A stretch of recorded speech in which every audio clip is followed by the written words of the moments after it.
ladies and gentlemen. What a sensational tournament. It is well and truly alive. Egypt, the Egyptian king, Mohamed Salah, has the last laugh. What a game, man.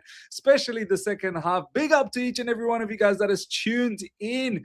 Welcome back to Miss TV Total Football. I know it's been a while since we uploaded here, but we're here, man. We're going to try and see if we can upload as much as possible, especially during this AFCON, especially when I get the opportunity to watch this match. And what a game that we witnessed between Egypt versus Zimbabwe, ladies and gentlemen. If you haven't caught the score, Egypt won it on right at the death, 2-1. They were losing 1-0 at halftime. And I have to say, look, Zimbabwe, they thoroughly deserved that lead in the first half. There wasn't much going on for Egypt. They didn't really do much in the first half, but in the second half, I have to say, they came out of the blocks all guns blazing. Mamouche scored the equalizer, and then Mohamed Salah.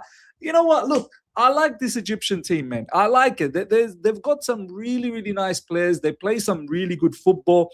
Of course, they can tighten up in defense. Of course, they can tighten up with their technicality a little bit more. Sometimes their passes go a little bit stray. Sometimes, they're not positioned at the right place. But hopefully, as the tournament continues, their chemistry will continue. But I have to say, in attack, they do possess quite a lot of really good players.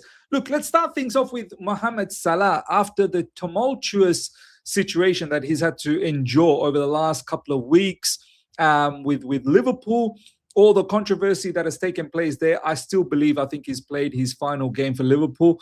And in this January window, well, after this, AFCON, I'm pretty certain he's not going to be playing for Liverpool anymore. He's probably going to be moving on. There is the World Cup that's coming down the track after the end of this season, and he wants to be playing regular football so that he can represent Egypt. Egypt is in the World Cup as well. So look, Mohamed Salah back to his happy place, I suppose. I don't think he's happy at Liverpool anymore.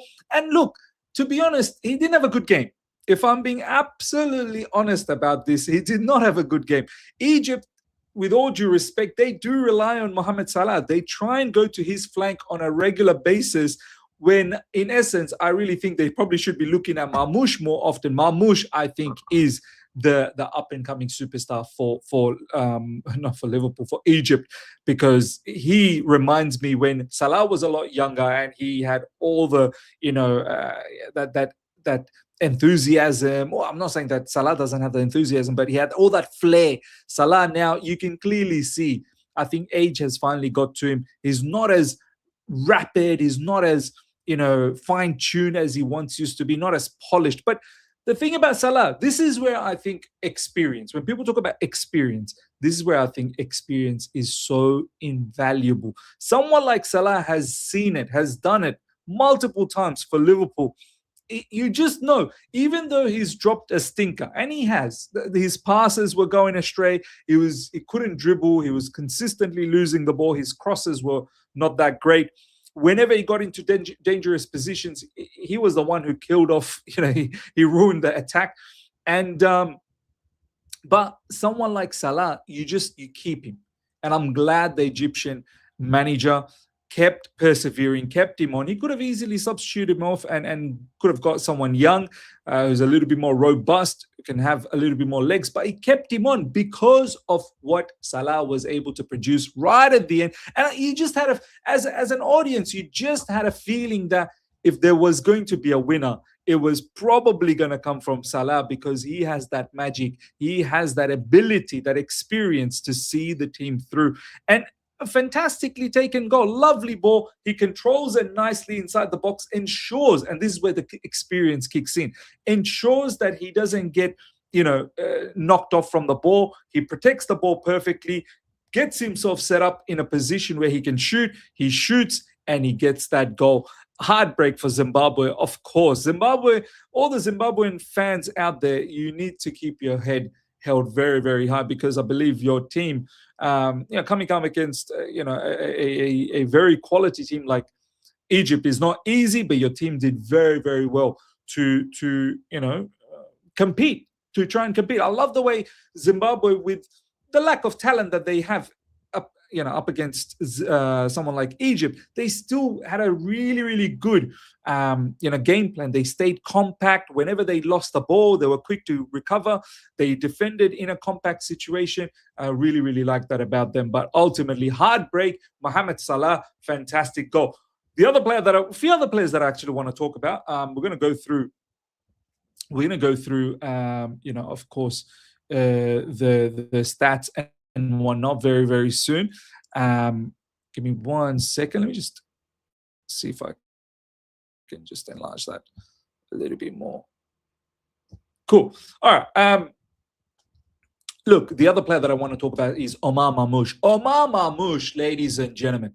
This guy, I know he's going through a bit of a barren run at Manchester City. It's very difficult. You got Erling Haaland there who's just absolutely bossing it, scoring every other game day. Almost every game day he's scoring. Then you've got Foden who's doing well. But Mamouche, what a quality for Manchester City to have a player of his ilk. This kid, I don't know how old is Mamouche? I don't want to call him kid. Mamouche, age 26. Yeah, look, it's not like he's supremely old. He's going to be 27. So, okay, let's call him a man, grown man, right? Mamouche, this guy's got it all, man. He's got pace, he's got technicality, he's got the dribbling ability, he's got the shooting ability, he's got the, playmaking ability. He is, for me, the Mr. Salah is the Egyptian king, but I think Mamouche is definitely going to be the future of Egypt. There's no two ways about it. He's got it all. What a fantastically taken first goal. That was the equalizer goal from a very acute angle, but he absolutely ripped that shot. Goalkeeper had no chance, but Mamouche was a threat all throughout that second half. He was relentless. And for Manchester City to have a caliber of player like that. If Mamouche doesn't get enough game time, don't be surprised if he moves on from Manchester City, and I'd be keen to see where he goes. One eye, like Chelsea Football Club have one eye, but 27-year-old, we just don't do that kind of business anymore. But Omar Mamouche, big up to you. If Egypt goes far, and it's a very, very tantalizing group that Egypt's in, if Egypt goes far, I think Mamouche is going to play a huge, huge part along with Salah, but I think Mamouche definitely going to play a big part. Now, let's check this out. 2-1. This is the final score. Mamouche, 64th minute. Salah, 90th. Dube, 20th minute. As I said, Egypt, they didn't really have a good start. It wasn't a really good first half, but in the second half, they absolutely mauled Zimbabwe. Look at that possession. 77 possession to 23. It was a total annihilation. 2.50 expected goals to 0.37. Obviously, Zimbabwe getting that first goal. They just wanted to see that match out. 34 shots for Egypt, 7 big chances created. Incredible performance. Let's have a look at some of the other players that really caught my eye. Mamouche, obviously, I talked about Salah. We already know how good he can be. Zizou is another one that came on in the second half. I'll show you guys here. Zizou, as you can see, their midfielder, 67th minute. Even though he had chances, he missed. He had some passes that went astray. But this player, there's something about him, man. He's a very, very talented player. Someone who I think, if it all clicks, I'm telling you, Zizou is also going to be a very good player. Some of the other names that I want to point out, Hani, I thought Hani was very good on the right side, bombing up and down, showed really, really good quality. Ibrahim Adel as well, coming on the 66th minute, showed very good quality as well. So this Egyptian team, ladies and gentlemen, overall, it's actually a very nice team, and I'm keen to see how they go in this AFCON. This is the table. Earlier on today, Morocco won. Obviously, Morocco, I think the clear-cut favorite. I need to see a lot more Morocco. I like watching Morocco a lot. But look at the Group B, ladies and gentlemen. South Africa, Egypt, Zimbabwe, Angola. Very, very strong group. Angola is a strong team as well. They lost against South Africa. Egypt finds themselves in that group. I think that group is going to turn out to be very exciting. Then they've got Group C, Nigeria, Tanzania, Tunisia, Uganda, and so on and so forth. Algeria, another one to look out for. Indeed, Ivory Coast as well. So yeah, ladies and gentlemen, what a sensational start for Egypt. Nice, very, very good comeback victory. And Mohamed Salah, King Salah, Egyptian king, has the last laugh, has the last write-up of this story. So big up to him. Hopefully he has a good tournament and, has a good feel factor about himself, because obviously things at Liverpool are not going well. And big up to Marmoush, who is going to be 100% the future of Egypt. Ladies and gentlemen, let me know your thoughts about this game. Hope you've enjoyed this. Smash up the like button. If you're here for the first time, subscribe, hit the bell notification to stay in touch with all my content. Till next time, take care. See ya. Bye.